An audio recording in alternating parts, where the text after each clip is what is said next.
Thank you. I always feel very welcome here, and it's interesting to come at this time in the world. I mean, we've seen so many cycles, but I have to say, possibly nothing like this has ever happened in the global economy. And I'm wondering how you are looking at not only the short-term trends, the long-term trends, but also, we know the old adage, within every crisis, there's always opportunity.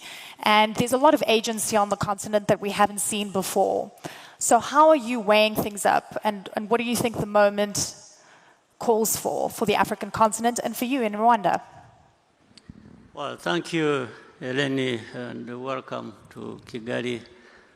But let me take this opportunity to welcome and thank each one of the leaders here, heads of state,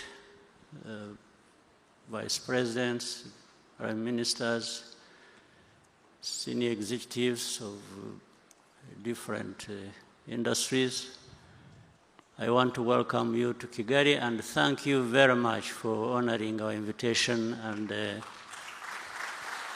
being here with us.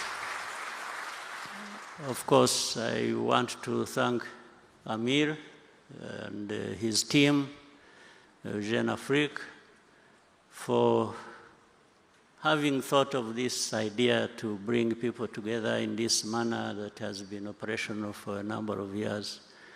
I want to appreciate the work they are doing and also the comments Amir made earlier, which really encapsulate all that we need to say and maybe based on to do a number of things. So I thank you all for being here. Thank you very much. Now, back to the question. There will always be crises.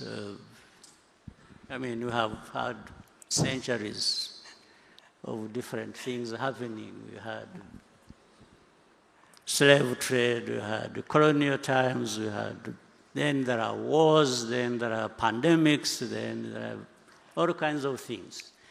They will happen all the time. We just, it's a matter of time, and there are these cycles that.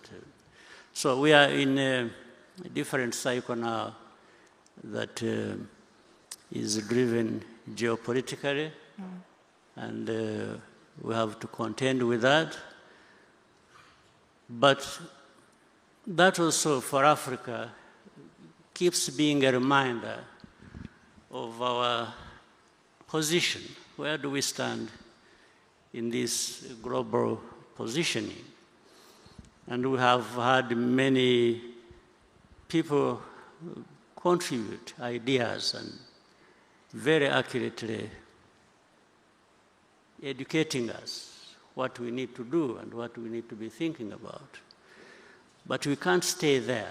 We need to learn from this. We need to shape what we are doing for ourselves, and action should lead us in the right direction and how to deal with these crises. So, but for Africa, let me say, we have to leverage our competitive advantage, and there are a number of them.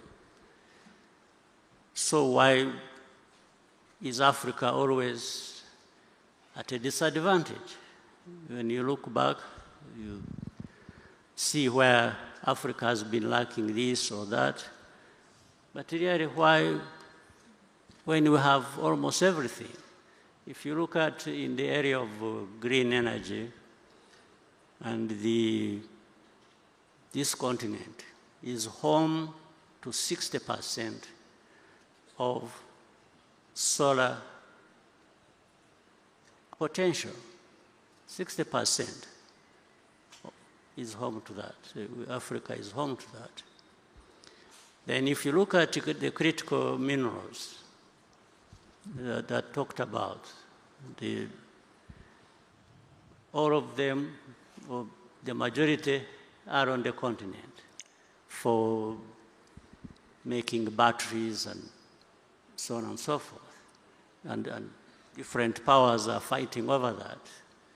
But Africa that has a lot of that is silent or losing most of it cheaply to those who have the power and have know what they want to do.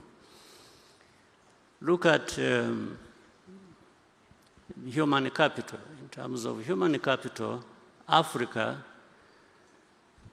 has abundance of that. In fact, whether maybe by now already or in a few years to come, Africa will be having the largest middle class in the world. So how can we have these resources?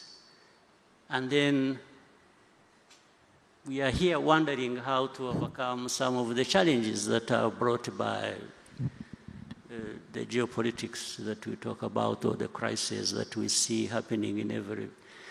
So we need to come together and do something about it. It's doing something about it. The rest we know. And Amir earlier on was talking about what we lose by not doing a number of things. I think we lose a lot more even by not doing what we have to do. And it's a really important point. It's time of action. And I have to say, you know, when you mentioned pandemics, there was a wake-up call, and we've seen so much shift and change. But, you know, watching what's been going on with the way African leaders have been approaching bad deals that are getting on their table. I mean, Zimbabwe, Zambia, as well as Ghana, saying no to mineral deals because it was about extraction in return for healthcare programs and so forth. And frankly, I'm sure a lot of you in the room know that you've been very vocal about the kind of bullying tactics, the coercive tactics that have been used by the West, specifically the US. And at this point in time, we know that Africa is still being viewed as a place where people can extract. But African leaders are saying no. Also threats about sanctions consistently, not only against African nations, but other countries. Rwanda yourselves are dealing with US sanctions since March this year with the issue regarding the DRC. Take me through how you're dealing with this new geopolitical tension where there's a belief that might is right and the big can control, you know, everyone else. Well, it's a crisis in a sense, but brought about by the same thing, Africa not leveraging our capacity, our potential, our, you know, energy of the people of our continent is just locked out there. And it's a situation where the powers that be are holding a whip in their hands. They're using a stick to beat up whoever they want to beat up in order to... They are no longer even hiding it. It's just in the open. It's like in the situation you're talking about, we have in the region of Congo and the other crises that also, in a way, involve Rwanda and other countries in our region. Yeah, sanctions, one has, first of all, are they justified? And it is not just in this case of Rwanda, but in other cases. Sometimes sanctions are just applied in a case of the one who provides less than the other. Yes, so it goes in the favor of the highest bidder. When somebody knows they will extract more from a certain place, they will be more favorable to that place, even if they are the ones in the wrong.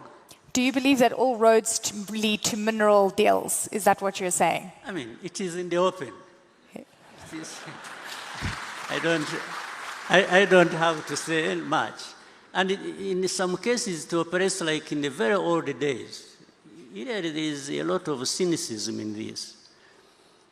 In the old days, the kings and so on and so forth used to give their in-laws, their children, powers, say, go and control something somewhere. And that's happening today here. Yeah. Yes, they just give somebody, say, go and get whatever you want to, and do whatever you want to do in that region. That is how Africa is treated. So these powers you see that come here lecturing people on democracy, human rights, and they are doing it with one arm, and the other, they are just taking away everything that people own. So, and this is what is critical.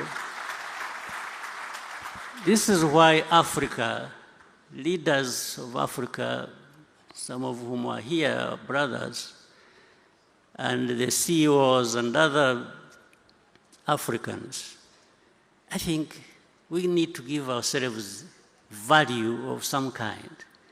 We can't just be people who are waiting to be ripped off by somebody who is shrewd enough and has the power to come. No, we must be able to say no. And we've seen those no's. We've seen some of those. I mean, do you believe, sanctions are used, a coercive method to get countries to capitulate. Are you going to capitulate? I never capitulated in a war situation. This is not a bad situation as such. Well, it hurts, absolutely. Yeah. And that's what it is meant to do. It is meant, sanctions or different measures are meant to hurt people. So in a way, we are hurt. But I think we would be hurt more by not doing what we are doing. So it's always, you make a calculation. Yes. So, and it is not so difficult to say no. In fact, it costs more to say yes to the wrong thing. Yeah. So we are here, but all these things come to pass in one form or another. Even those who have been given the gift of messing us up, one day they will not live long enough to see the gains from exploiting people or doing unjust things. So I think each one of us, countries in Africa, and mainly and most importantly together, there is a lot we can do to raise Africa, to raise ourselves to the level where it should be, and don't mind about these powers that think they own the world and the heaven and everything else. And I hear you loud and clear on the hypocrisy and the contradiction in terms of where international law applies to some when it suits and it's broken in other cases. We've seen so much of this. In a world where we're seeing the unraveling of the global world order as we know it, institutions are being challenged, they're being broken down. What is Africa's role, do you think, in this new world? Because it feels like it's never going to be the same again. My view is that these pressures that we get from the rest of the world, Africa, I think, is being reminded to wake up. So the pressures are not entirely bad. I think they force Africa to look within for what we have, to actually do what we need to do, to find a good place for us in this world of those injustices and other challenges. So Africa, looking within, and we have a lot to bring to bear on dealing with these challenges, I think we can succeed. But above all, we need to work together and move away from saying what we know, because there is a lot we know and there is a lot we talk about, but we need to do a lot more based on that. the private sector. I want to talk about scaling up or failing. You engage a lot with the private sector. Rwanda is such a prime example of incredible, I mean, we cover so many stories here. I mean, you're just seeing like hotbed of fantastic growth. But where do you think the private sector is going wrong from breaching that level and becoming African champions and really truly scaling up? I think private sector is doing a good job. In fact, it is ahead of the public sector. But we could be served much better by finding a way to bring close private sector and the public sector and benefiting each other as one, because that's what we are actually one when you look at the needs of the continent. And so I want to thank the private sector. The private sector, they are actually, to some level, hustlers. They are able to go through some of the barriers that are created by the public sector. Yeah. But if those barriers were not there, the private sector would be far ahead of where they are, and along with that, the continent also would be ahead of where we are. So my call to all of us is for really coming together, the private sector,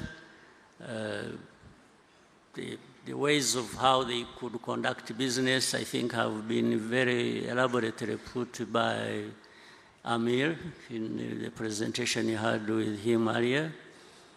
And those of us in the public sector need to fine-tune our responsibilities towards allowing the private sector to be the engine that they are and should be, and all of us would benefit. I think His Excellency just gave all of you a compliment. He called you hustlers. He says you're doing things better than the pipe. Yes, give yourselves a round of applause. Mr. President, you're so, so encouraging always. I've got one other question, and I want to talk about, I mean, when I wake up in the morning and I have to check, can you believe social media to get an understanding of what leaders are thinking? And a lot of the time, it lacks decorum. It's shocking. You guys know who I'm talking about, right? Yeah, I don't have to say it. What do you think of the way global leaders, the strongest leaders on this planet, are speaking right now? I'm sure do you wake up and check what people are saying? I mean, on social media? Do you get shocked? What shocked you the most? There's a lot. I have become immunized to shocks. But social media is very interesting. It brings equality in some sense of presentation of ideas and feelings, and it has really, media has been democratized. I think it is important. Everyone can express themselves and they will be heard. If you are wrong, there will be somebody to tell you, you say, no, that's not right. And when it is right, then people will say, wait a minute, I think there is a point here that we should be thinking about. So it has been so open that we have gone beyond having this narrow sense of being guided into things without sometimes thinking, or we are conditioned to believing even what is not right just because it has been said by somebody in the media. So it has sort of opened up space for everybody. So some of us also follow, and it's up to any individual to scan and try and make a sense of what you've heard, you are seeing, and it is a good way. You receive criticism, you receive advice, and so it remains the responsibility of any individual to decide how they build on that and benefit. You didn't answer my question about the shock factor. Were you shocked by some of the things you see? I'm not, I said I've been immunized. Immunized, okay. I'm not shocked about I understand where the world we live in. Yeah, it's changed, right? It's completely different. Yeah, for the 30-something years of my life, in the last 30 years, if you look at, I think, we come to understand there will be things that would otherwise be shocking, but they don't shock because we have been there. That's true. Mr. President, final word. What do you want people to walk away with from this forum as we say goodbye? Well, always it's a good opportunity, but I want people to know that each one of the people in this room and beyond have something to contribute and to benefit from, and benefit each other, and the continent has a lot that is not being put to good use, and it is up to us. It's not people from anywhere else to be able to raise ourselves to that level where we should be. Ladies and gentlemen, please help me thank His Excellency the President of Rwanda, Paul Kagame. What an honor to speak to you, sir. Thank you so much. Thank you very much. Thank you. Thank you. Thank you so much. Always inspirational, always insightful.